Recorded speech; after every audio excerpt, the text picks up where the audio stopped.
Doctor, சர்க்கரை அளவு நல்ல கட்டுப்பாட்டுக்குள்ள இருக்கிறதுக்கு தினமும் என்னென்ன கடைபிடிக்கணும்?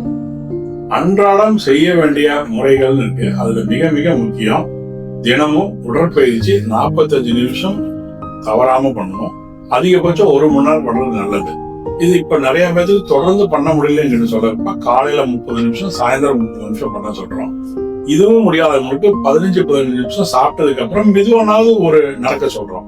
சோ உடற்பயிற்சி மிக முக்கியம்.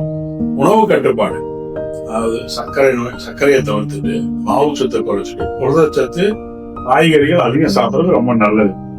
ஆரோக்கியமான உடலுக்கு, உடல் இயக்கத்துக்கு தூக்கம் ரொம்ப அவசியம்.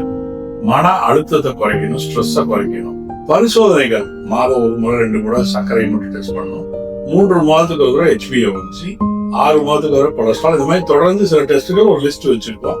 இது நம்ம உடம்புல இருக்கிற பாதிப்புகளை முன்னெச்சரிக்கையா கண்டுபிடிக்கிறது.